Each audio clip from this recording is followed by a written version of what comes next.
फेफड़े पढ़ने हैं, जो हमारे यहाँ से यहाँ तक की बात हम पूरी पढ़ चुके थे। अब इसके बाद हमें बात करनी है किसकी, फेफड़ों की। तो आइए पढ़ते हैं, किसकी बात करते हैं, फेफड़ों की। देखिएगा, फेफड़ों की अगर मैं बात करूं बेटा, तो बिंदु दर बिंदु चीजें आपको समझनी पड़ेंगी। वैसे तो हमारे पास डायग्राम भी है फेफड़े का, ये रहा प्रॉपर डायग्राम है किसका, फेफड़े का। ठीक है, एनसीईआरटी का एक ये है, एक ये है। ठीक है, लेकिन इसको पढ़ने से पहले एक बार हम भी एक बार डायग्राम बना लेते हैं और चीज को समझने की कोशिश करते हैं। आइए, फेफड़ों की बात कर रहे हैं बेटा। फेफड़े, फुफ्फुस या लंग्स बोलते हैं। ठीक है जी, और ये संरचनाएं जो है, ये संरचना जो है फेफड़े, फुफ्फुस या लंग्स की बात कर रहे हैं बेटा। कितने होते हैं, सबसे पहला बिंदु, अभी डायग्राम बना देता हूं पहले, यहां पर डायग्राम बना देता हूं दोस्त।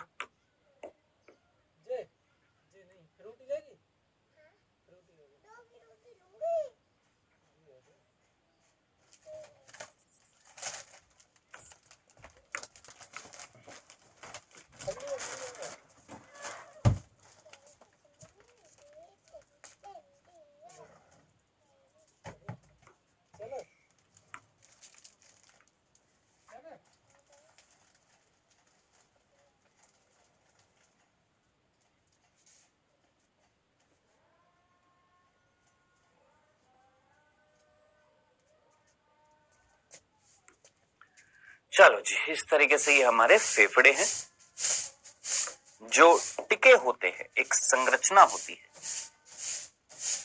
जो गुंबद आकृति की होती है, जो आप बहुत अच्छे तरीके से जानते हैं।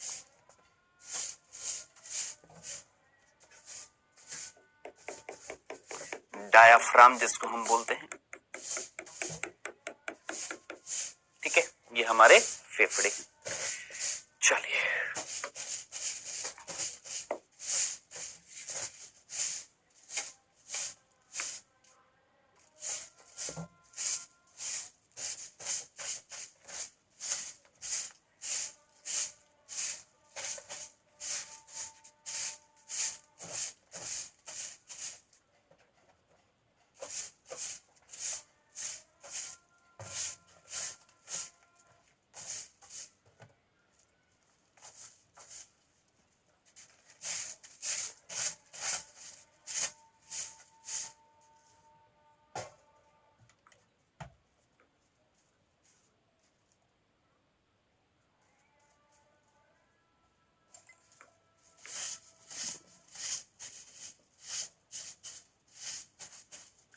चलो जी, सो ये हमने एक प्रॉपर डायग्राम बनाया है किसका, फेफड़ों का। पहले एक बार सारी चीजें बना लेते हैं, एक एक करके चलो बिंदु भी लिखते रहते हैं। ठीक है, सबसे पहला बिंदु, आपके फेफड़े कितने होते हैं, एक जोड़ी होते हैं, एक राइट में और एक लेफ्ट में। इसको हम राइट लंग बोलेंगे, दायां फुफ्फुस, और इसको हम लेफ्ट बोलेंगे। अब कई बच्चे तो यही समझ नहीं पाते, सर इसको राइट कैसे बोल दिया, ये राइट थोड़ा ना होएगा। भाई मैं इस तरीके से खड़ा हूं, ये मेरा कौन सा हाथ है, मैं सीधे हाथ से लिख रहा हूं, ये मेरा राइट है, ये मेरा राइट पोर्शन है और ये लेफ्ट है ना। तो ये वाला फेफड़ा कौन सा हो गया, आप सामने की तरफ देख रहे, आपका नहीं, इस बुक के अनुसार, इस बोर्ड के अनुसार, मेरे अनुसार ये कौन सा हो गया, राइट, और ये क्या हो गया, लेफ्ट। तो ये हो गया हमारा दायां फेफड़ा और ये हो गया बायां फेफड़ा। डन, ठीक है जी।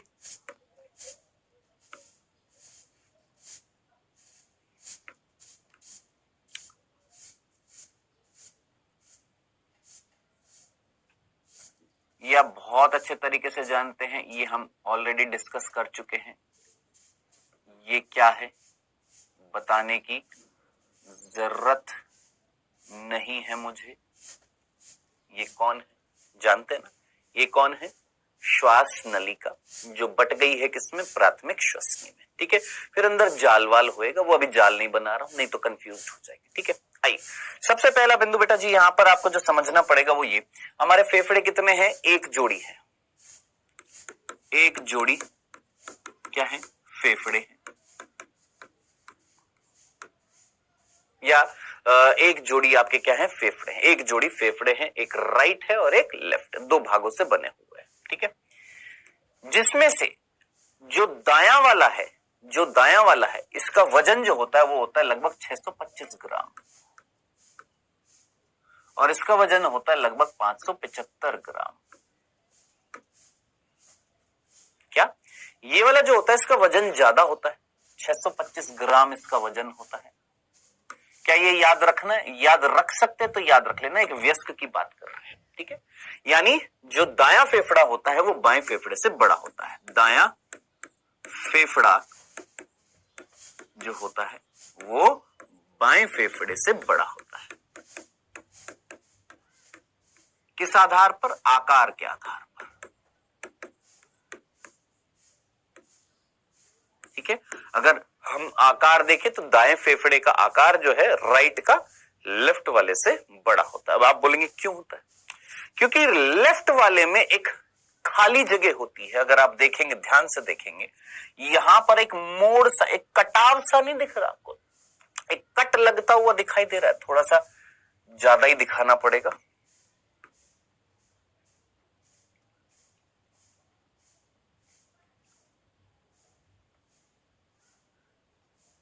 दिख रहा है? हाँ सर, अब दिख रहा है, दिख रहा है ना, अब थोड़ा छोटा हो गया। हाँ सर, ये जो जगह जो होती है जहां पर ये कट लगा हुआ है, इस जगह को बोला जाता है कार्डियक नॉच।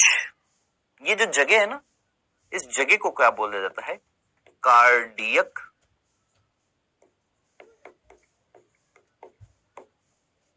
कार्डियक नॉच कहा जाता है। क्या कहते हैं बेटा? कार्डियक नॉच कहते हैं। क्या बोलते हैं? कार्डियक नॉच कहते हैं, ठीक है। अब कार्डियक नॉच क्या है? कार्डियक वर्ड किससे संबंधित होता है और नॉच का मतलब क्या होता है? चलिए एक बार ध्यान देखिए। कार्डियक वर्ड जो होता है, जैसे मैंने बोला कार्डियोलॉजिस्ट, आप जानते हैं कार्डियोलॉजिस्ट कौन होते हैं? हृदय के जो डॉक्टर होते हैं उनको हम कार्डियोलॉजिस्ट बोलते हैं। यानी कार्डियक वर्ड किससे संबंधित है? हृदय से, पहली चीज। दूसरा, ये नॉच का मतलब क्या होता है आपको पता है? आज भी आते हैं ऐसे फोन आते हैं जिनकी स्क्रीन आप देखिएगा, आपके पास भी होगा, ऐसी स्क्रीन होती है, ऐसी होती है, और यहाँ पर सामने कैमरा होता है ना? देखें आपने? यस, आपके पास में, आप में से कईयों के पास ऐसे फोन होंगे जिसमें स्क्रीन के यहाँ पर या यहाँ पर इस तरीके से कैमरा होता है, यहाँ पर, है ना, और ये इस तरीके से हल्का सा कट लगा देते हैं इधर की तरफ, है ना, स्क्रीन पर कट लग जाता है और इस तरीके से। तो ये ऐसे फोन को क्या बोलते हैं? नॉच डिजाइन बोलते हैं। तो नॉच का मतलब ही क्या होता है? खांच, दरार, खाली जगह, खोखलापन, गड्ढा। समझ में आ गया? नॉच का मीनिंग समझ में आ गया, ठीक है। तो इस तरीके से गड्ढा सा कर दिया किसी चीज को फिट करने के लिए। चलो जी, ये भी चीज समझ में आ गई। अब ये कार्डियक नॉच क्या था? नॉच का मतलब क्या हो गया? एक तरीके से खोखली जगह है, एक हल्का सा कट लगा दिया, एक जगह खाली कर दी है कुल मिलाकर। अब आप खुद सोचिए, जगह खाली किसके लिए की गई होगी? मुझे बताने की जरूरत नहीं है, ये जगह किसके लिए की गई होगी? आप बहुत अच्छे तरीके से जानते हैं आप सभी किसके लिए की गई होगी सर जी? हृदय के लिए। डन। यही चीज आप अपने इस डायग्राम में देख सकते हैं। यहाँ पर ये जो हृदय जो होता है ये यहाँ पर फिट होता है, जिसकी वजह से ये वाला फेफड़ा थोड़ा सा छोटा हो जाता है, ठीक है। इधर की तरफ होता है हमारा, थोड़ा सा इधर की तरफ होता है। डन। सर ये खाली रहता है? खाली नहीं रहता, सिर्फ दिखाने के लिए तेरे को बताया, यूं तो ये पूरा फिक्स्ड हो जाता है यहाँ पर, तो थोड़ा सा ये हल्की सी कट लगा होता है जिसमें ये फिक्स्ड होता है। उस जगह को हम क्या बोलते हैं? कार्डियक नॉच कहते हैं। डंडना डंडन, इस जगह को क्या बोला था? कार्डियक नॉच बोला था, याद रहेगा। चलो आगे बढ़ते। ये भी चीज समझ में आ गई है। दायां फेफड़ा जो होता है उसका आकार बड़ा होता है, कितना होता है? 625 ग्राम का होता है, और ये 575 ग्राम का होता है, ठीक है साहब। आगे बढ़ते हैं। नेक्स्ट, तीसरा बिंदु। अब हमारा जो फेफड़े जो होते हैं ये एक दोहरे आवरण से ढके रहते हैं। फेफड़े जो हैं वो दोहरे आवरण से ढके होते हैं।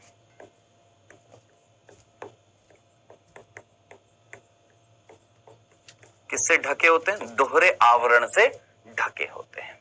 अब दोस्त ये जो दोहरा आवरण जो होता है, दोहरा आवरण आपको दिखाई दे रहा है, दोहरा आवरण, एक ये दो आवरण नहीं दिखाई दे रहे, दो झिल्लियां नहीं दिखाई दे रही। ये जो दोहरा आवरण जो होता है जिससे ये ढके रहते हैं, इस दोहरे आवरण को नाम दिया जाता है प्लूरा।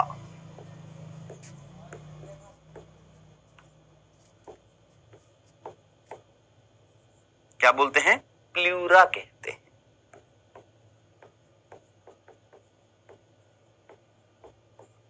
क्या बोलते हैं? प्लूरा। तो याद रखना बेटा, व्हाट इज प्लूरा? प्लूरा क्या है? ये जो दोहरा आवरण है किसका? हमारे फेफड़ों का, इसका नाम है प्लूरा।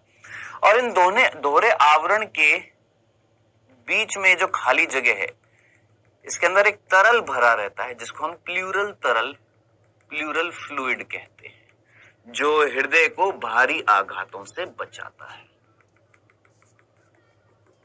समझ में आ गया? ये क्या है? प्लूरल तरल है। प्लूरल तरल होता है जो, भाई पानी एक तरीके से लिक्विड है ना, बाहर से जब झटका लगेगा तो अंदर कुपिकाएं जो है, अंदर नलिकाएं जो है, उनको आघात लग सकता है ना, कोई आकर धड़ाम टकराया तो नुकसान हो सकता है ना। तो ये तरल जो होता है वो बाहरी जर्क को, बाहरी आघातों से बचाने के लिए सपोर्ट करता है। कौन? ये प्लूरल फ्लूइड। डन? क्लियर? समझ में आ गया? ये सिंपल सी चीज थी। ठीक है, चलें आगे। अब आगे बढ़ते हैं। बाकी तो इसमें फेफड़ों में कुछ है नहीं, बाकी आप जानते ही अंदर ये अंदर से प्राथमिक श्वसनी, द्वितीय श्वसनी, तृतीय श्वसनी, चतुर्थ कह रहा हूं, प्रारंभिक श्वसनिका, द्वितीय श्वसनिका, तृतीय श्वसनिका और लास्ट में जाकर कुपिकाएं। इस तरीके से क्या मिल रही हैं? कुपिकाएं मिल रही हैं। ठीक है जी, समझ में आ गया? अब ये जो कुपिकाएं जो होती हैं, इनसे गैसों का आदान प्रदान होता है सामान्य विसरण प्रक्रिया से। क्या? ये जो फेफड़े जो होते हैं, इन दोनों फेफड़ों के अंदर मिलाकर जितनी भी कुपिकाएं मिलेगी, लगभग एक 10 मिलियन के आसपास क्या मिलती हैं? कुपिकाएं मिलती हैं, दोनों को मिलाकर। क्या? 10 मिलियन यानी 1 करोड़ के आसपास क्या मिल रही हैं? कुपिकाएं मिल रही हैं। ठीक है, दोनों में मिलाकर 10 मिलियन के आसपास क्या मिल रही हैं? कुपिकाएं मिल रही हैं, यानी 1 करोड़ कुपिकाएं मिल रही हैं बेटा। और ये जो कुपिकाएं जो होती हैं, ये हमारे फेफड़ों की संरचनात्मक और क्रियात्मक इकाई होती है। कौन सा बिंदु हो जाएगा? चौथा बिंदु। फेफड़ों की आपसे कोई पूछे संरचनात्मक और क्रियात्मक इकाई कौन है? भाई फेफड़ों के अंदर काम कौन करने वाला है? मेन फेफड़े का काम क्या है? वो श्वसन अंग है, गैसों का एक्सचेंज करना है, तो वो कहां से होएगा? सर कुपिकाओं से होएगा। तो मेन कौन है? सर कुपिकाएं हैं। तो हम यही तो बोलेंगे, हमारे फेफड़ों की, हमारे जो फेफड़े हैं, उन फेफड़ों की जो संरचनात्मक और क्रियात्मक इकाई जो है, कौन है? सिंपल, कौन? वायु कुपिका, या तो कुपिका या वायु कुपिका बोल देते हैं। अब यहीं से ही क्या होएगा? सर गैसेस का एक्सचेंज होएगा। अब कुपिका की संरचना को एक बार जरा ध्यान से देखिए। ये है कुपिका।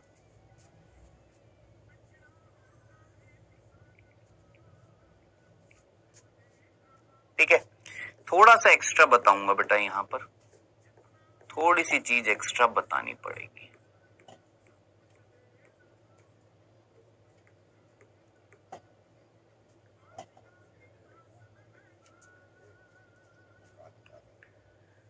देखो जी, ये है कुपिका।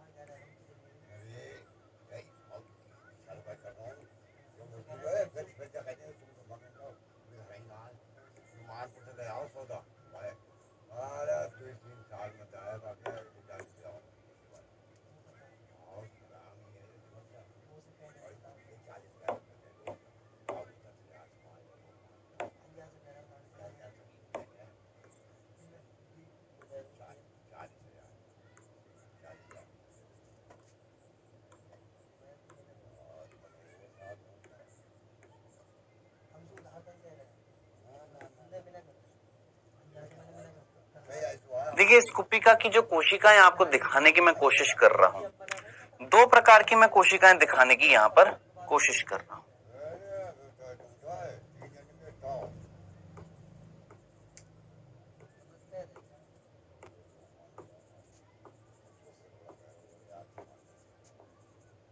ठीक है, एक आपको ये लाल वाली दिख रही है और एक आपको ये नीली वाली दिख रही है।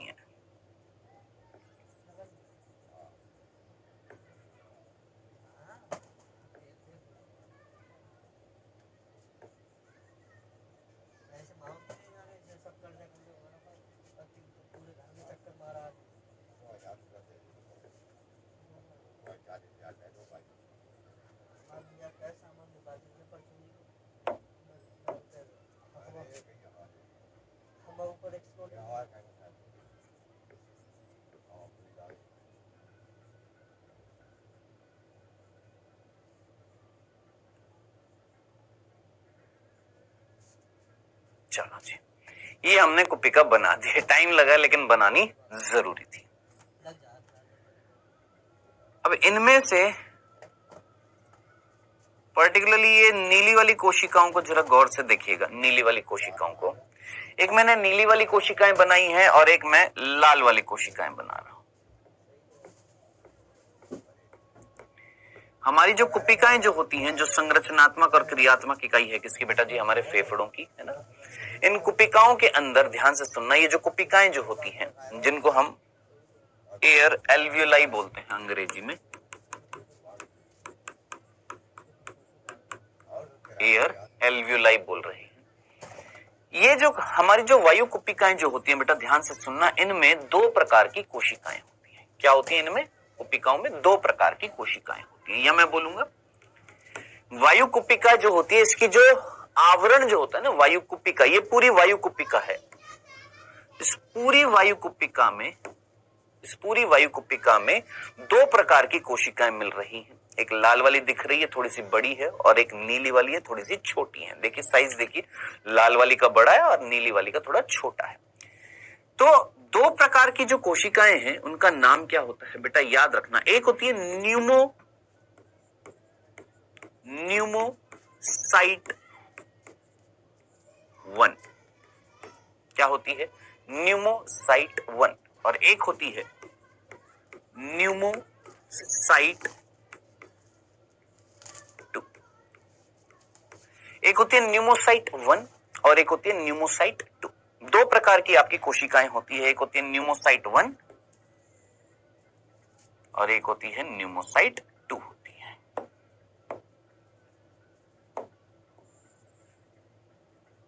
ठीक है जी, न्यूमोसाइट 1, न्यूमोसाइट 2, ये हमारी दो प्रकार की कोशिकाएं होती है। न्यूमोसाइट 1 भी होती है, न्यूमोसाइट 2 भी होती है।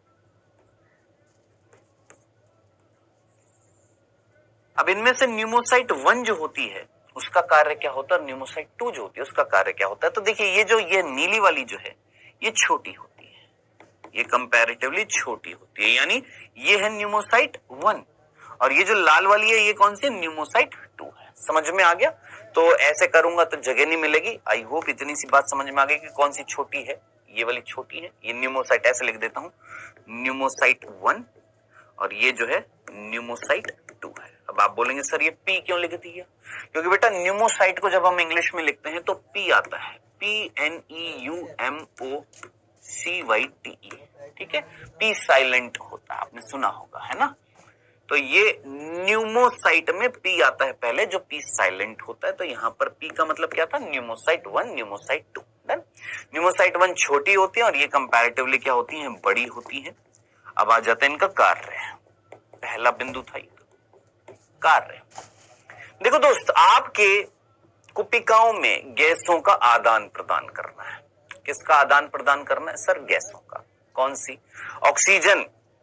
हमारे अंदर यहां से जो गैसें आएंगी उनमें से जो ऑक्सीजन जो होगी गुरु, उस ऑक्सीजन को हमें निकालना है। ठीक है, और कहां पर डालना? इधर देख, ये जो कुपिकाएं हैं इन कुपिकाओं के पास आ रही है कौन? रक्त नलिका।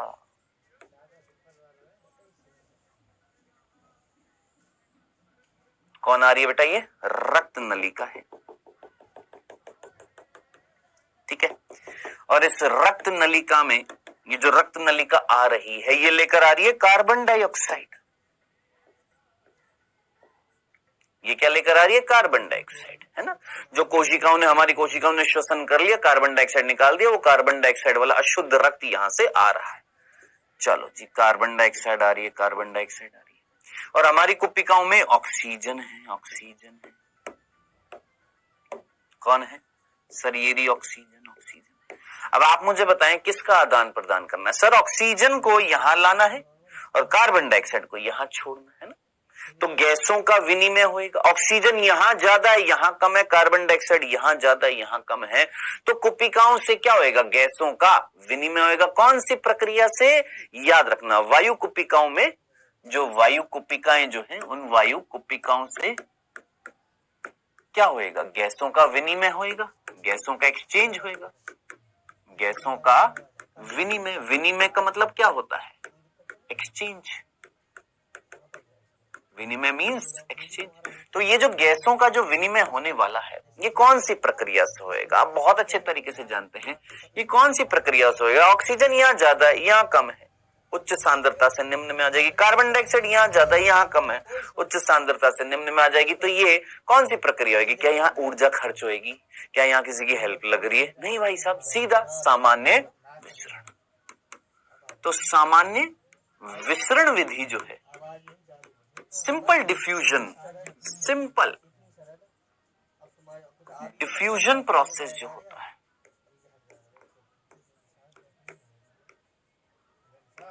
सिंपल डिफ्यूजन प्रोसेस जो होता है, सिंपल डिफ्यूजन प्रोसेस होता है, सिंपल डिफ्यूजन प्रोसेस होता है। सामान्य विसरण विधि द्वारा हम क्या करते हैं? गैसों का विनिमय करते हैं। गैसेस जो है कौन सी? ऑक्सीजन यहां से यहां आ जाएगी, कार्बन डाइऑक्साइड यहां से यहां चली जाएगी। अब आप बोलेंगे सर कैसे चली जाएगी? गैस यहां से, ऑक्सीजन यहां से रक्त में कैसे आएगी और कार्बन डाइऑक्साइड यहां से यहां कैसे चली जाएगी? तो बीच में कोई छेद होगा क्या? यस, छेद होएगा तभी तो जाएंगी ना। अब वो छेद किस में है? इन कोशिकाओं में। और ये कोशिका कौन सी थी? न्यूमोसाइट 1। तो न्यूमोसाइट 1 में छिद्र होते हैं। ये जो न्यूमोसाइट होती है ना, न्यूमोसाइट 1, न्यूमोसाइट 2, न्यूमोसाइट 1 जो है, मैं 2 बोल रहा हूँ। ये जो न्यूमोसाइट 1 जो है, इन न्यूमोसाइट 1 में बेटा क्या मिल रहे हैं? छेद मिल रहे हैं। और गुरु ध्यान से सुनना, ये जो छेद जो यहाँ पर मिल रहे हैं, इन छेदों का नाम क्या होता है? न्यूमोसाइट 1 में छिद्र मिलते हैं, छिद्र होते हैं। उन छिद्रों का नाम याद रखना, उनको बोलते हैं पोर्स। थोड़ा अलग रंग से लिखूं, उन छिद्रों को हम बोलते हैं पोर्स, PORES। पोर्स का मतलब क्या होता है? छिद्र, है ना। पोर्स ऑफ कौन? पोर्स ऑफ कौन? पोर्स ऑफ कौन, KOHN। एक वैज्ञानिक थे जिनका नाम था कौन? अजी कौन? सोचिए नाम क्या है? कौन। हमारे यहाँ पर आ जाते, नमस्कार कौन, कैसे हो कौन, क्या हाल है कौन आपके? तो पोर्स ऑफ कौन, ये क्या है बेटा? ये छेद है। ये जो यहाँ पर ये जो जगह आपको दिखाई दे रही है, ये जगह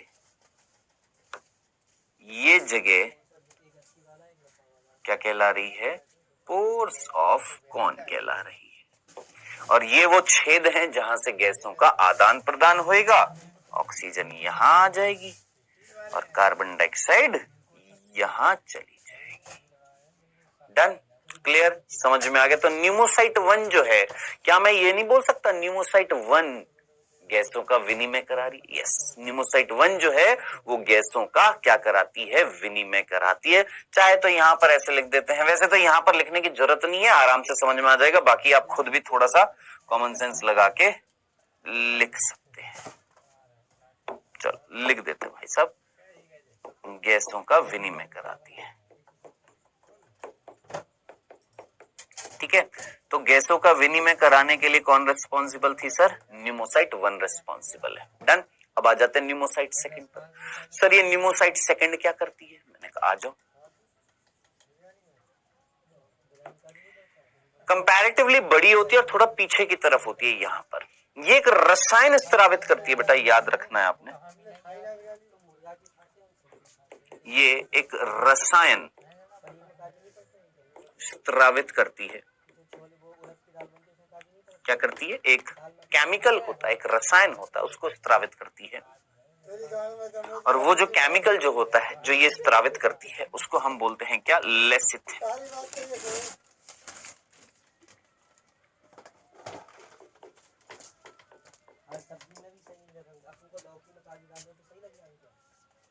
क्या नाम होता है? लेसिथिन। तो लेसिथिन एक केमिकल है जो कौन निकालती है? न्यूमोसाइट सेकंड निकालती है। ठीक है, अब देखिए ये केमिकल था, इन्होंने निकाला, ये न्यूमोसाइट सेकंड है ना, ये वाली लाल वाली है ना, इन्होंने केमिकल निकाला और वो केमिकल जो है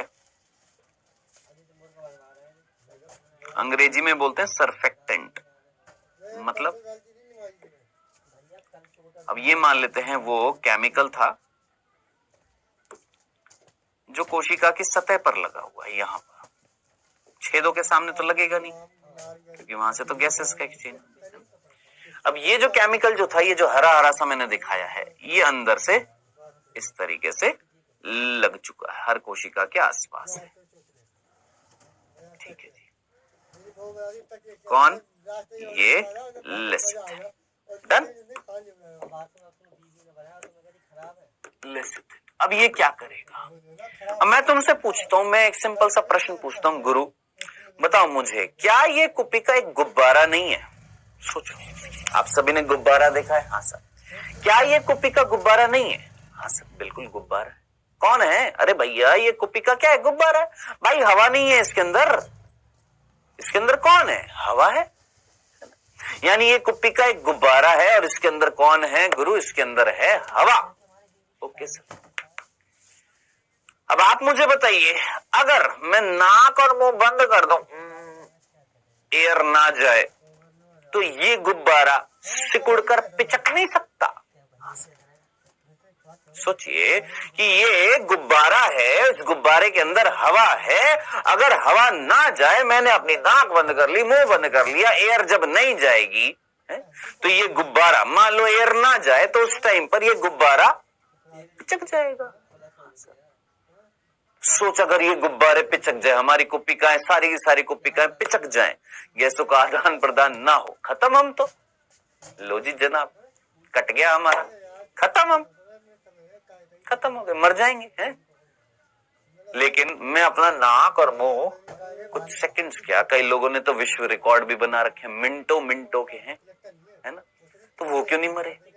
क्योंकि सिंपल सा रीजन है कि कहीं ना कहीं अंदर एक ऐसा रसायन है जो सिकुड़ने से बचाता है इस कुपिका को, और वो रसायन जो है उसका नाम है लेसिथिन। तो लेसिथिन का काम क्या होता है? बहुत सिंपल, ये कुपिका सिकुड़ ना जाए, सिकुड़ने से बचाने का काम कौन करता है? न्यूमोसाइट सेकंड से निकला हुआ लेसिथिन। इसको हम एंटी सरफेक्टेंट भी बोल देते हैं। तो याद रखिएगा, भूल ना जाइएगा गुरु, सिंपल सी बात थी, बहुत सीधी सी बात थी। ये लेसिथिन क्या कर रहा है? कुपिका को सिकुड़ने से बचा रहा है। क्या यहाँ पर लिखूं या याद रह जाएगा? लिख लेगा ना? लिख देता हूं भाई, फिर कहेगा सर लिखा नहीं आपने। क्या कर रहा है? कुपिका को पिचकने से बचा रहा है ना, अच्छा वर्ड है ना, पिचकने से, सिकुड़ने से लिख देता हूं,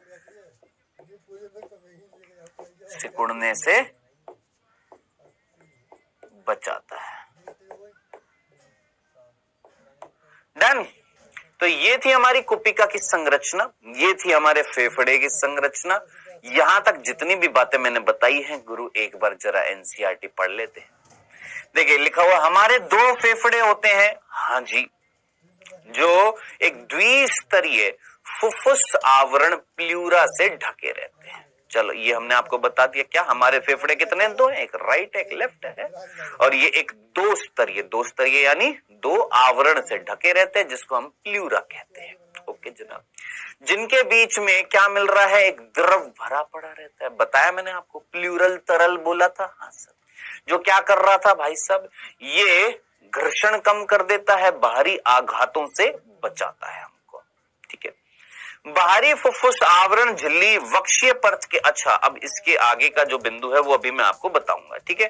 बाहरी वाला आवरण किसके संपर्क में होएगा, बाहर गुहा के संपर्क में होएगा, और अंदर वाली झिल्ली जो होगी अंदर वाले एरिया के, भाई ये वाला बाहरी क्षेत्र के संपर्क में होगा, ये वाला अंदर, इसके अंदर क्या होएगा वो वाली चीज यहाँ पर लिखेगी। ये वाला बाहर वक्ष गुहा जो होगी उसके संपर्क में होगा, अंदर वाला जो है अंदरूनी सतह के संपर्क में होगा, ठीक है। ये इंपॉर्टेंट नहीं है इतना। अब इंपॉर्टेंट क्या, अब आगे बढ़ते हैं। देखिए बाकी ये हम ऑलरेडी ये हम पढ़ चुके हैं, ये वाला भाग हम पढ़ चुके हैं, ठीक है। और अब इसके नीचे वाला पोर्शन हमें पढ़ना है। अब इधर देखिएगा, आदान प्रदान कहां पर हो रहा है ये मैंने आपको बता दिया। विनिमय भाग जो होता है वहां पर क्या होता है, आदान प्रदान होता है। वायुमंडल से जो वायु होती है उसमें ऑक्सीजन और कार्बन डाइऑक्साइड का क्या होता है, वास्तविक विसरण स्थल होता है। यानी वास्तव में जहां पर विसरण होएगा, सामान्य विसरण होएगा, गैसेस का एक्सचेंज होएगा, वो कहां पर होएगा बेटा, कुपिका में होएगा, ठीक है। चालन भाग क्या था, नासा रंध्र या नासा छिद्र से लेकर अंतस्थ श्वसनिका तक का जो भाग जो था वो चालन भाग था। अच्छा, चालन भाग का एक और काम होएगा, जरा सोच, मैं राजस्थान में है ना, तपती दोपहरी में, कब का समय है, मान लेते हैं जून जुलाई का समय है, बहुत गर्मी होती है, आप अच्छे तरीके से जानते हैं, भयंकर गर्मी होती है ना, जून जुलाई का समय है, भयंकर गर्मी है, राजस्थान में हूं। जरा सोच, बाहर लू चल रही होती है ना, लू चल रही होती है, बाहर लू चल रही है, बहुत ज्यादा गर्मी है, हवा गर्म है। अब जरा सोच, गरम गरम हवा मेरे अंदर जाएगी, नुकसान पहुंचा सकती है, पहला बिंदु। दूसरा, मान ले मैं चला गया कहां पर, जम्मू कश्मीर चला गया है, या लेह लद्दाख चला गया है, जहां पर बर्फबारी हो रही है, वहां पर तापमान कम है। अब वहां पर जो हवा चल रही है ठंडी चल रही है। अब वो ठंडी हवा जब मेरे अंदर जाएगी तो मेरे को नुकसान पहुंचा सकती है। तो जरा सोचिए, बाहर की गर्म वायु जब हमारे अंदर जाएगी तो उसको हमारे शरीर के तापमान के अनुसार अगर हम बना दें, मान लो बाहर जो वायु चल रही थी वो कितनी थी, मान लेते हैं कितना, 38 या 40 डिग्री, तापमान तो हमारा 37 डिग्री होता है, यानी 3 डिग्री ज्यादा तापमान वाली जो वायु जब हमारे अंदर गई तो हम उसको ठंडा कर दिया, या जो कम ठंडी वायु जब हमारे अंदर जा रही है तो हम उसको गर्म कर रहे हैं। यानी हम एक तरीके से रेफ्रिजरेटर और हीटर का काम करेंगे। गर्म वायु जाएगी तो उसको ठंडा करने की कोशिश करेंगे, ठंडी जाएगी तो उसको गर्म करने की कोशिश करेंगे, ठीक है। अब ये कौन करता है, हमारा ये चालन भाग। पढ़ दे क्या लिखा हुआ है, चालन भाग वायुमंडलीय वायु को कुपिकाओं तक संचारित करता है। ओके सर, चालन भाग जो है वो वायु को लेकर जा रहा था, कहां तक, कुपिकाओं तक। इसे बाहरी कणों से मुक्त करता है और आर्द्र करता है, तथा वायु को, यहां पर पढ़, वायु को शरीर के तापक्रम तक लाता है। यानी वो जो चालन भाग जो था ना, नासा छिद्र से लेकर अंतस्थ श्वसनिका तक का जो भाग है, वो जो बाहर से वायु हमारे अंदर जा रही है उसको हमारे बॉडी के टेम्परेचर के अकॉर्डिंग सेट कर देता है, ताकि वो वायु हमें, हमारी कुपिकाओं को नुकसान ना पहुंचा दे। डन। तो ये वाली चीज हम पढ़ चुके हैं, ये वाली चीज हम पढ़ चुके हैं सब कुछ। अब बात आ रही है यहाँ पर, ये वाली जो चीज जो थी इसको हमें पढ़ना है। आइए इसको पढ़ते हैं, गुरु ध्यान से सुनिएगा जो चीज मैं आपको समझा रहा हूं। देखिए, ये जो आपके फेफड़े जो हैं ये कहां पर है सर, हमारे फेफड़े जो हैं ये वक्षीय गुहा में, कहां पर मिल रहे हैं, वक्षीय गुहा में मिलते हैं। वक्षीय गुहा मतलब ये हमारा वक्ष है ना भाई, और इसके अंदर जो खोखली जगह होगी, खाली जगह होगी, उसको हम क्या बोलेंगे, यानी हम एक तरीके से रेफ्रिजरेटर और हीटर का काम करेंगे। गर्म वायु जाएगी तो उसको ठंडा करने की कोशिश करेंगे, ठंडी जाएगी तो उसको गर्म करने की कोशिश करेंगे, ठीक है। अब ये कौन करता है, हमारा ये चालन भाग। पढ़ दे क्या लिखा हुआ है, चालन भाग वायुमंडलीय वायु को कुपिकाओं तक संचारित करता है। ओके सर, चालन भाग जो है वो वायु को लेकर जा रहा था, कहां तक, कुपिकाओं तक। इसे बाहरी कणों से मुक्त करता है और आर्द्र करता है, तथा वायु को, यहां पर पढ़, वायु को शरीर के तापक्रम तक लाता है। यानी वो जो चालन भाग जो था ना, नासा छिद्र से लेकर अंतस्थ श्वसनिका तक का जो भाग है, वो जो बाहर से वायु हमारे अंदर जा रही है उसको हमारे बॉडी के टेम्परेचर के अकॉर्डिंग सेट कर देता है, ताकि वो वायु हमें हमारी कुपिकाओं को नुकसान ना पहुंचा दे। डन। तो ये वाली चीज हम पढ़ चुके हैं, ये वाली चीज हम पढ़ चुके हैं सब कुछ। अब बात आ रही है यहां पर, ये वाली जो चीज जो थी इसको हमें पढ़ना है। आइए इसको पढ़ते हैं। गुरु ध्यान से सुनिएगा जो चीज मैं आपको समझा रहा हूं। देखिए, ये जो आपके फेफड़े जो हैं, ये कहां पर है? सर हमारे फेफड़े जो हैं ये वक्षीय गुहा में। कहां पर मिल रहे हैं? वक्षीय गुहा में मिलते हैं। वक्षीय गुहा मतलब ये हमारा वक्ष है ना भाई, और इसके अंदर जो खोखली जगह होगी, खाली जगह होगी, उसको हम क्या बोलेंगे? वक्षीय गुहा, है ना। अब ये ना बहुत ही फेफड़े बहुत ही जल्दी हमारे खराब हो सकता है। अगर इनको झटका लग गया, इनको आघात पहुंच गया, इनको नुकसान हो गया, तो हमें इनको प्रोटेक्ट करना पड़ेगा। बिल्कुल, बहुत जल्दी ये खराब हो सकते हैं, तो हमें इसको क्या करना पड़ेगा? प्रोटेक्ट करना पड़ेगा। तो हमें इनको कहां पर रखना पड़ेगा? ऐसी जगह, एक पिंजरे के अंदर अगर मैं बांध दूं, सोचिए जंगल का राजा जो होता है उसको हम पिंजरे में बांध देते हैं। क्यों? क्योंकि वो औरों को नुकसान पहुंचाएगा? नहीं, हमें उसको प्रोटेक्ट करना है भाई, कोई और उसको नुकसान ना पहुंचा दे, कोई और उसको मार ना दे। किसको? शेर को, बाघ को। हम पिंजरे में क्यों रखते हैं? क्या वो औरों को नुकसान पहुंचा रहे? नहीं, हम उसको नुकसान पहुंचा रहे थे, इसलिए हम उसको प्रोटेक्ट करने के लिए पिंजरे में डाल देते हैं। चल, अलग बात है, हाँ वो हमें भी नुकसान पहुंचा सकता है, हम भी तो उसको नुकसान पहुंचा रहे हैं। तो हम पिंजरे में क्यों रख रहे हैं? किसी चीज को प्रोटेक्ट करने के लिए। जू में क्यों रखा जा रहा है एनिमल्स को? जंतु उद्यान, जू जो होते हैं, है ना, जंतु उद्यान बोल देते हैं, जू बोल देते हैं, उसमें हम एनिमल्स को क्यों रख रहे हैं? उनको प्रोटेक्ट करने के लिए, उनका संरक्षण करने के लिए, है ना। अब बात आ रही है बेटा जी यहां पर, ये जो हमारे फेफड़े हैं इनको भी तो सुरक्षा देनी पड़ेगी, इनको भी तो प्रोटेक्ट करना पड़ेगा। कैसे प्रोटेक्ट करें? तो हम इनको एक वक्षीय जाल या वक्षीय पंजर बोल देते हैं। क्या बोल देते हैं? वक्षीय जाल, वक्षीय जाल या वक्षीय पंजर बोल देते हैं। ठीक है, अंग्रेजी में बोलते हैं थोरैसिक केज। केज का मतलब ही क्या होता है? जाल होता है, पंजर होता है। ठीक है, अब हम अपने फेफड़ों को एक जाल के अंदर बंद करने वाले हैं। क्या हमने क्या बोला? हम अपने फेफड़ों को एक जाल के अंदर बंद करने वाले हैं। अब इधर देखिएगा, ध्यान से सुनिएगा। पता नहीं यहां पर मैं बना पाऊंगा, अगले पेज पर बनाता हूं। यहां पर देखिए, मैं इस तरीके से खड़ा हूं, ऐसे खड़ा हूं मैं। यहां पर फेस मेरा इधर की तरफ है और ये मेरे पीठ पीछे का भाग है ना। तो आगे पीछे, आगे एक हड्डी है,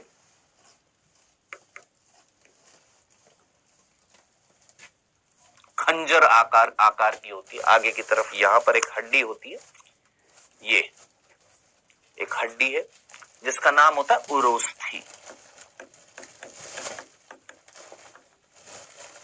जिसको हम क्या बोलते हैं? उरोस्थी बोलते हैं। ठीक है, आगे की तरफ है, ये खंजर शेप में होती है। ये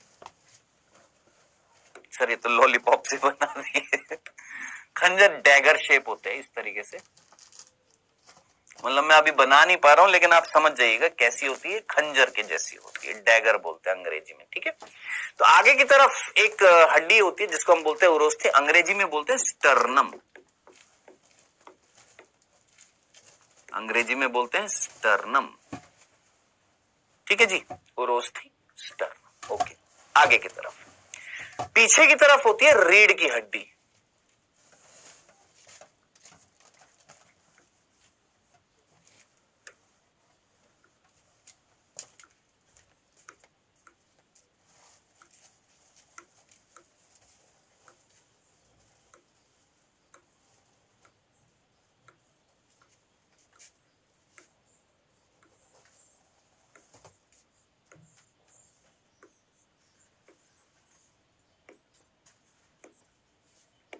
ठीक है, इस तरीके से रीढ़ की हड्डी होती है और ये हड्डियों के बीच में,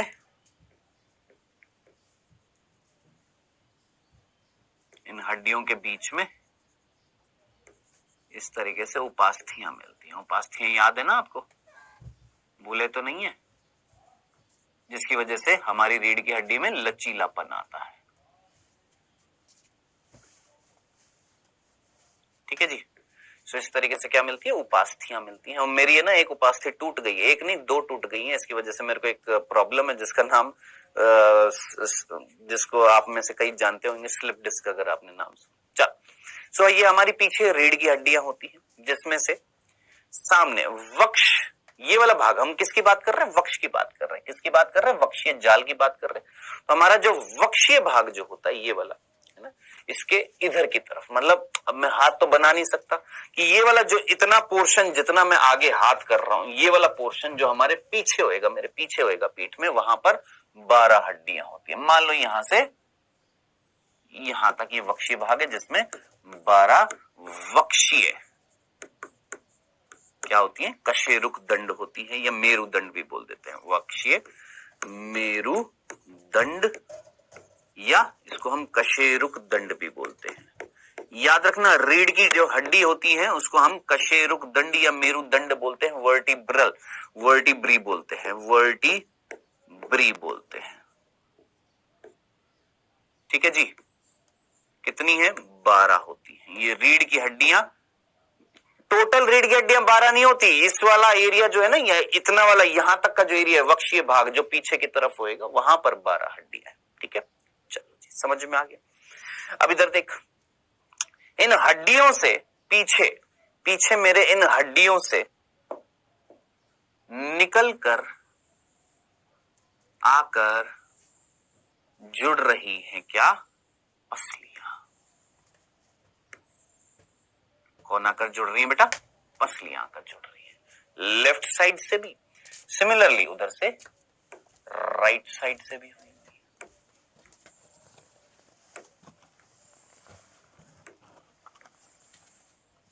आई होप आपको ये चीज तो समझ में आ गई होगी। इस तरीके से इधर से भी होंगी, इधर से भी, है ना, यहां से भी आ रही है पसलियां और यहां से भी आ रही है पसलियां। डन, सीधी सी बात समझ में आ गई। ठीक है, अब ऊपर से जब मैं देखूंगा तो जरा देखिए, जरा सोचिए, एक पिंजरा सा नहीं बन रहा, एक जाल बन रहा है, एक पिंजरा बन रहा है, जिसमें आगे कुछ है, पीछे कुछ है? आगे हड्डी है, पीछे हड्डी है, साइड में हड्डी है कि नहीं, हाँ सर है ना। अब अंदर है कौन, फेफड़े। अब अंदर इस पिंजरे के अंदर फेफड़े, लेकिन पिंजरा ऊपर से कौन बना रहा है और नीचे से कौन बना रहा है। सर पिंजरा तो पिंजरा होता है, पिंजरा आगे से किसी ने बना दिया। आगे से किसने बना दिया, सर आगे से इस खंजर जैसी हड्डी ने बना दिया। ये खंजर जैसी हड्डी जो थी, इसको हमने उरोस्थी बोल दिया है। पीछे से किसने बना दिया, हमारी ये जो रीढ़ की हड्डियां, इन्होंने बना दिया। ये रीढ़ की हड्डी है हमारी। ठीक है सर, ये रीढ़ की हड्डियों ने बना दिया।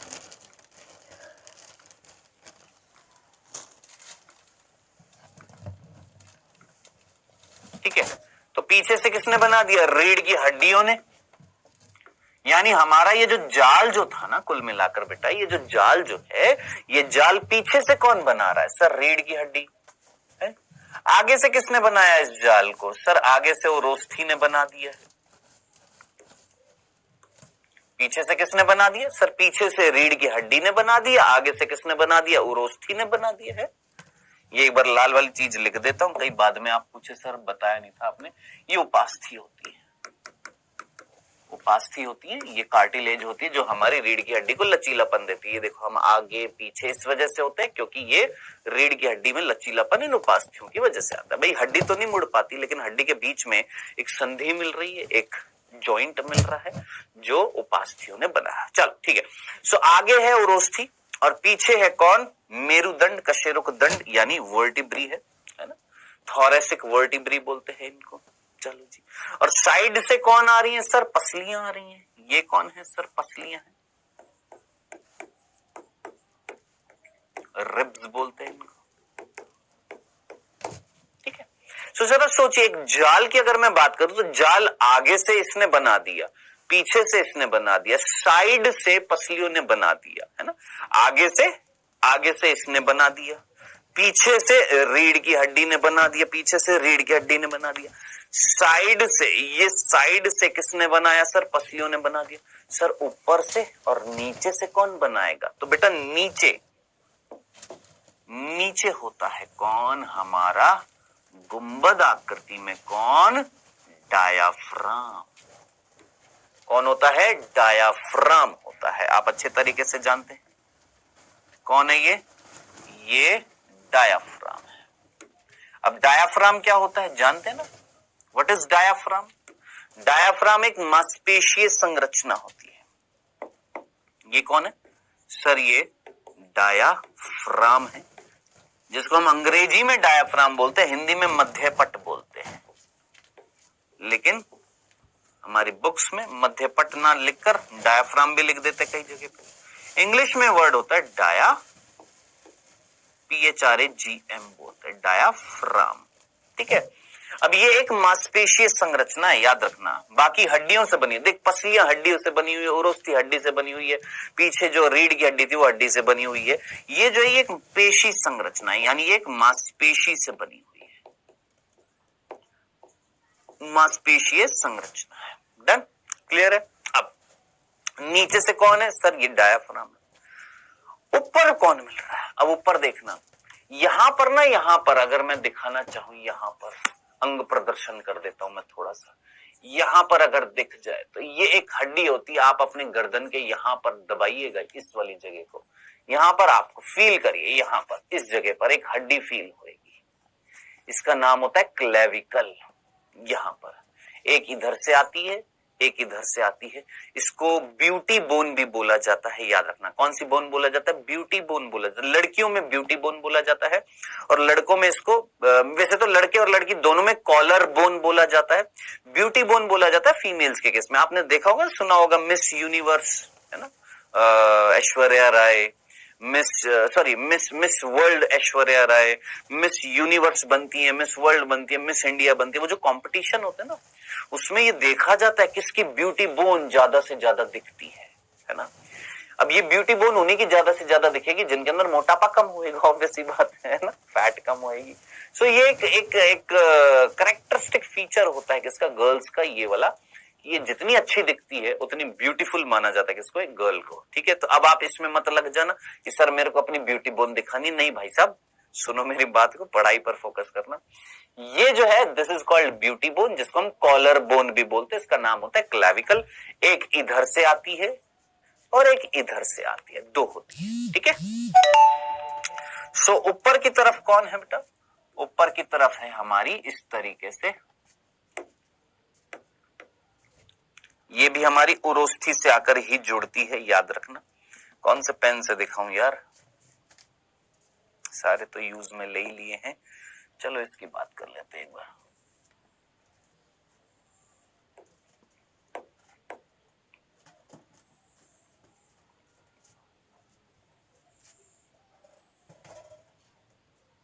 ये इस तरीके से आकर जुड़ती है कौन बेटा? उरोस्थी, ब्यूटी बोन होती है। आगे आकर ही जुड़ती है, किससे जुड़ती है? हमारे स्टर्नम से जुड़ती है।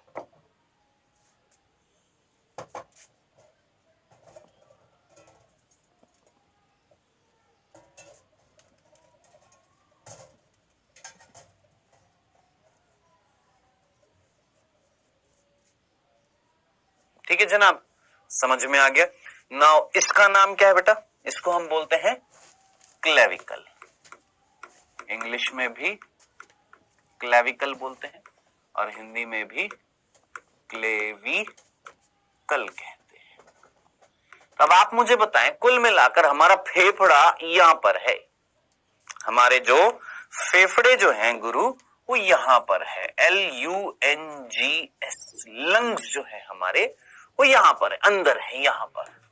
अब आप मुझे बताएं, हमारे लंग्स जो है वो यहां पर है। ऊपर से कवर्ड है, नीचे से कवर्ड है, आगे से कवर्ड है, पीछे से कवर्ड है और पार्श्व में कवर्ड है। तो एक जाल सा नहीं बन गया? यस सर, जाल बन गया है ना। तो हमारे फेफड़े एक पंजर में, एक पिंजरे में, एक जाल में। पंजर का मतलब क्या होता है? पिंजरा। जाल मतलब आप समझ गए है ना। तो ये जो जाल जो है, इस जाल के अंदर है कौन? हमारे फेफड़े गुरु। है ना। अब ये जाल जो है किस किस ने बनाया, मैं यहां पर लिख रहा हूं और आप अपने नोट्स में लिखेंगे। आगे बढ़ने से पहले आपको पता होना चाहिए कुछ वर्ड। कौन सा? ये वाला क्षेत्र जो होता है हमारा, इस क्षेत्र को क्या बोलते हैं? अधर। याद रखना, इस जगह को हम क्या बोलते हैं? अधर बोलते हैं। अंग्रेजी में बोलते हैं वेंट्रल। ठीक है। पीछे वाला भाग जो होता है उसको हम बोलते हैं पृष्ठ, डोर्सल। ठीक है जी। फिर पार्श्व को अंग्रेजी में बोलते हैं लेटरल। ठीक है जी। उसके बाद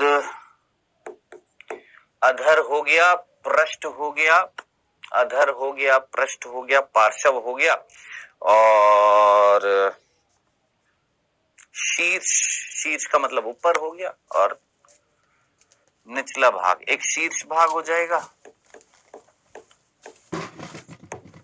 और एक निचला भाग हो जाएगा।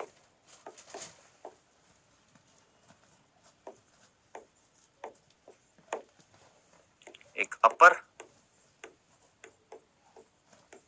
और एक लोअर।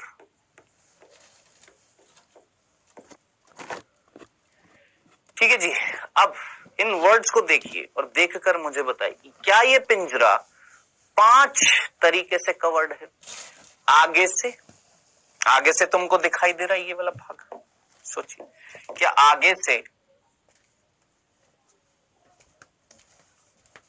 दिखाई दे रहा है? हाँ सर, आगे से दिखाई दे रहा है। आगे कौन है सर? उरोस्थी। अब आगे यहां पर ये वाला भाग कौन सा है मेरा?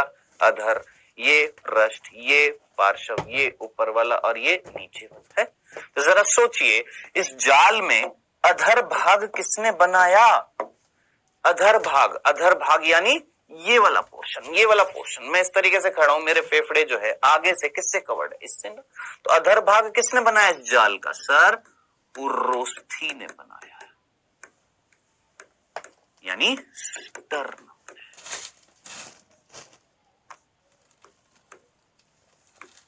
डन बेटा, सिंपल। चलिए दूसरा, ये पीछे वाला पोर्शन किसने बनाया? सर, रीढ़ की हड्डी यानी मेरुदंड ने बनाया।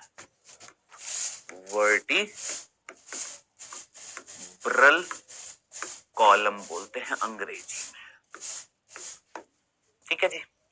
पार्श्व भाग किसने बनाया? साइड में। अब ये पार्श्व का मतलब क्या हो गया? यहां से और वहां से, है ना। आगे से उरोस्थी, पीछे से रीढ़ की हड्डी। पार्श्व में कौन है? सर, पसलियां। तो पसलियां जो है यानी रिब्स जो है, उन्होंने पार्श्व भाग बना दिया। ठीक है। निचला भाग कौन बना रहा है? ऊपर वाला भाग कौन बना रहा है? आपको अच्छे से समझ में आ गया। निचला भाग किसने बनाया? सर, डायाफ्राम ने, जिसको हम मध्यपट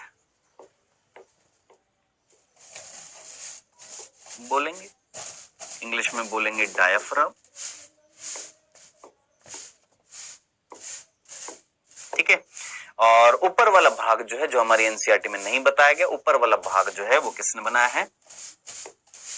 क्लेविकल बनाती है, जिसको हम ब्यूटी बोन भी बोलते हैं, अंग्रेजी में भी क्लेविकल ही कहते हैं। सो ये था बेटा आपका इतना सा बिंदु, इतनी सी बात। आई होप आपको ये चीज समझ में आ गई होगी, कोई कंफ्यूजन नहीं होएगा। अब इसी चीज को आप यहां से यहां पूरा पढ़ सकते हैं, यही यहां पर बताया गया। सिंपल। देखिए, फेफड़े वक्ष गुहा में स्थित होते हैं। हाँ, वक्ष में जो गुहा है उसमें स्थित है। कौन? फेफड़े, जो एक वायुरोधी कक्ष है, जिसमें अंदर वायु नहीं जा रही है। सोच, वायुरोधी कक्ष का मतलब क्या होएगा? कि ये जो हमारे फेफड़े जो है, फेफड़ों के अंदर तो वायु जा रही है। मैंने क्या बोला? वायुरोधी कक्ष का मतलब क्या होएगा? देख, फेफड़े जो है उसके अंदर क्या यहां से वायु जाएगी क्या? है, सोचिए, यहां से वायु जाएगी क्या? ये नलिकाओं से वायु आ रही है, नलिकाओं से आएगी ना। तो खुद फेफड़े कैसे हो गए? क्या वायु रोधक नहीं हो गए? यहां से फेफड़ों के अंदर डायरेक्टली फेफड़े में वायु नहीं आ रही है, फेफड़ों के अंदर जो नलिकाएं हैं उनसे वायु आ रही है। ठीक है जी, ओके, ठीक। तो ये लाइन समझ में आ गई होगी। हाँ जी, हाँ, वायुरोधी कक्ष, ठीक है। वक्ष गुहा जो होते हैं उसके पृष्ठ भाग में कौन मिल रहा है? पृष्ठ का मतलब पीछे कौन मिल रही है? कशेरुकदंड। सर आपने तो मेरुदंड बोला था। मैंने कहा देख, मेरुदंड का दूसरा नाम मैंने कशेरुकदंड भी बोला था। डन। अधर भाग में कौन मिल रहा है? सर अधर कौन सा था? वेंट्रल, आगे वाला। कौन मिल रही थी? उरोस्थी मिल रही थी, बता दिया तुमको। पार्श्व में कौन मिल रही थी? सर पसलियां मिल रही थी, बता दिया तुमको। नीचे की तरफ कौन मिल रहा था? सर गुंबद आकृति का। गुंबद मतलब इस तरीके से डोम बोलते हैं ना, डोम, गुंबद आकृति का डायाफ्राम मिल रहा था। गुंबद समझ में आता है ना भाई साहब? ये आकृति जो होती है गुंबद आकृति होती है। ढक्कन होते हैं ना ऊपर टैंक के ऊपर इस तरीके से जो लगे होते हैं, या जो मंदिर या मस्जिद के ऊपर होता है ना, गुंबद आकृति की संरचनाएं होती है ना। सो डायाफ्राम होता है। ओके जी। अब ऊपर वाला नहीं बताया, देखो हमारी एनसीईआरटी ने आगे बता दिया, पीछे बता दिया, साइड में बता दिया, नीचे बता दिया, ऊपर नहीं बताया क्लेविकल। चलो याद रखना। अब इसमें फेफड़े जो होते हैं वो व्यवस्थित होते हैं और इनको प्रोटेक्ट करता है हमारा ये पिंजरा जो है, ठीक है जी। चलिए जी, अब इसके आगे की जो लाइन जो है वो आपको बाद में समझ में आएगी। क्या लिखा हुआ है? वक्ष में फेफड़ों की शारीरिक व्यवस्था ऐसी होती है कि वक्ष गुहा के आयतन में कोई भी परिवर्तन फेफड़ों की गुहा में प्रतिबिंबित हो जाएगा। श्वसन के लिए ऐसी व्यवस्था आवश्यक है। क्या हमारे फेफड़े जो होते हैं वो स्पॉन्जी होते हैं? क्या ये जो हमारे फेफड़े जो होते हैं ना, फेफड़े ये कैसे होते हैं? स्पंजी होते हैं। कैसे होते बेटा? ये स्पंजी होते हैं, स्पंजी होते हैं, स्पंज के जैसे होते हैं। मतलब क्या है सर? देख ध्यान से सुनना, समझने की कोशिश करना इस चीज को। देख ये मान ले एक कमरा है,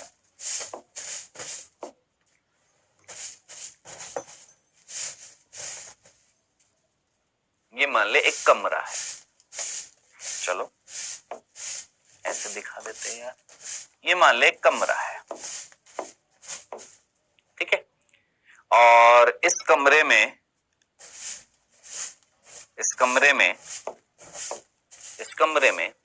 आगे वाला भाग भी है,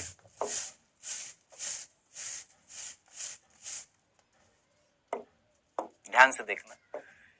इस कमरे में,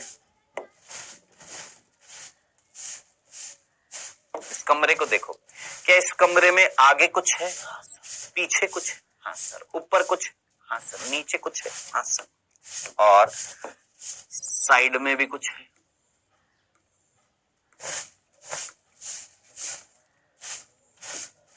ऐसे उधर की तरफ भी साइड में कुछ होएगा, ठीक है। क्या ये एक पिंजरा नहीं है? हाँ सर एक पिंजरा है। अब इस पिंजरे के अंदर जरा कॉमन सेंस लगाना बेटा। इस पिंजरे के अंदर इधर देखिएगा, इस पिंजरे के अंदर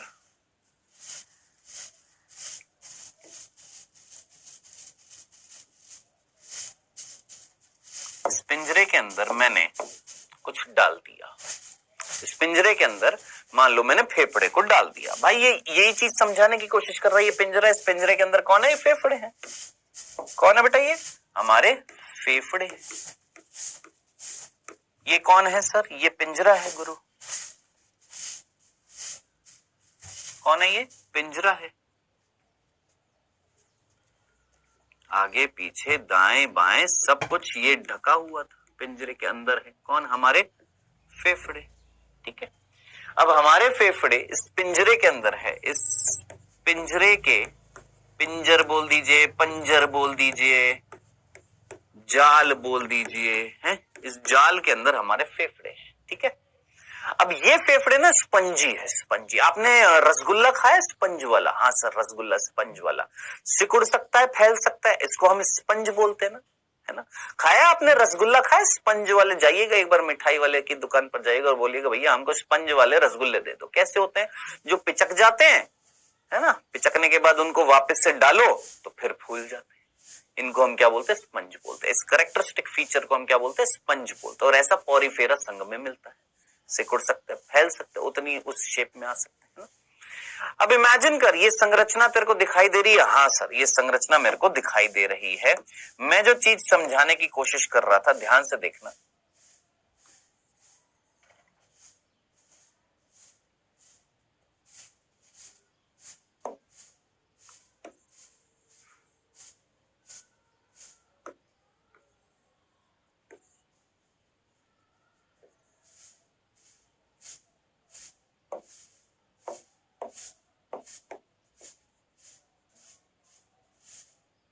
मैं जो चीज समझाने की कोशिश कर रहा था बेटा आपको, अगर ये पिंजर यानी ये पिंजरा जो है, पंजर बोल दीजिए, पिंजर बोल दीजिए, जाल बोल दीजिए, ये जाल अगर बड़ा हो जाएगा, छोटे से बड़ा हो जाएगा, बड़े से छोटा हो जाएगा। अगर जाल बड़ा हो रहा है, देखिए जाल बड़ा हो गया तो फेफड़े भी बड़े हो गए, जाल छोटा हो गया तो फेफड़े भी छोटे हो गए। क्या इतनी सी लाइन समझ में आ गई? आ गई? आई? यानी क्या आपके फेफड़े स्पंजी है? अगर जाल छोटा हो गया, आपने जाल छोटा कर दिया, ये जाल सिकुड़ गया तो फेफड़े भी सिकुड़ गए, ये जाल फैल गया तो फेफड़े भी फैल गए। तो फेफड़े हमारे कैसे होते हैं? स्पंजीनेस वाले होते हैं। डन? क्लियर? इतना सा कंसेप्ट समझ में? अब यही चीज आपके यहां पर लिखी हुई है, जरा पढ़ इसको, देख क्या लिखा हुआ है। क्या?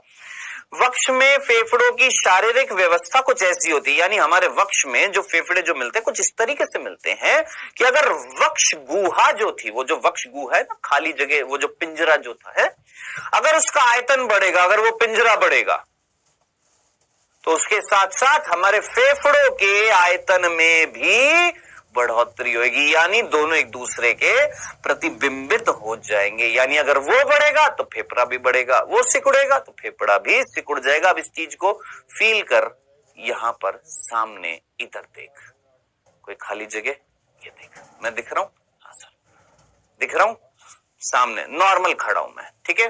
अब जब मैं सांस लूंगा तो आप मुझे बताना, क्या मेरा ये पिंजरा बड़ा हो रहा है कि छोटा हो रहा है? आप मुझे बताना।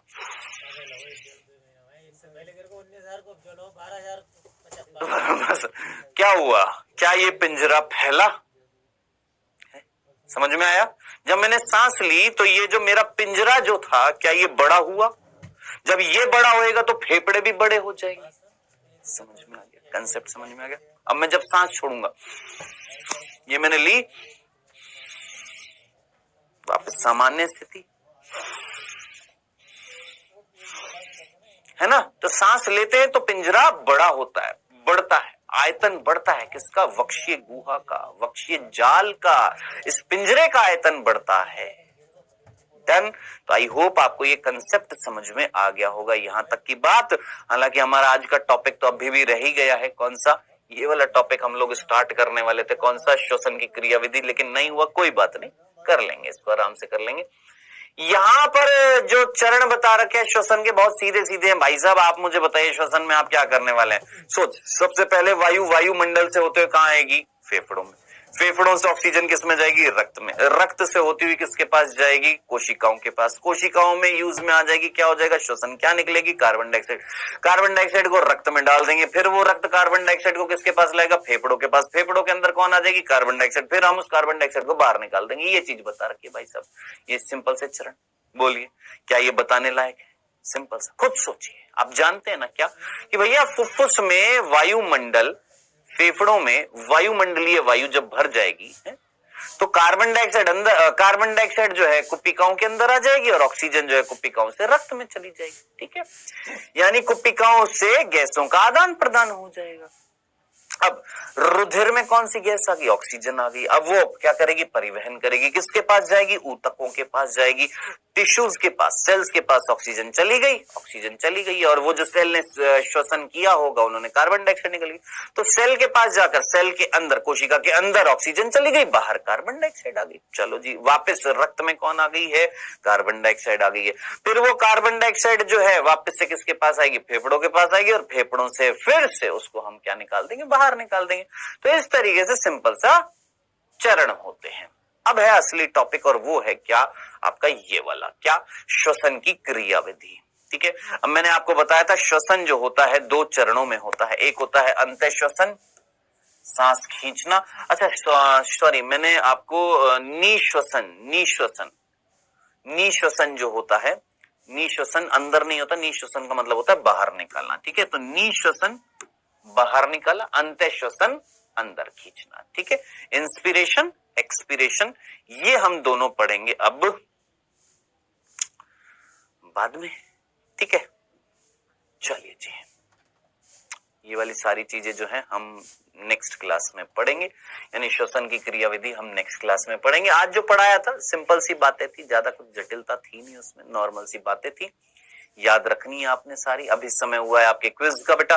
पहला प्रश्न आपके स्क्रीन पर आता हुआ फर्स्ट, कुपिका के द्वारा गैसों का विनिमय किस प्रक्रिया से होता है, जल्दी से बताइए।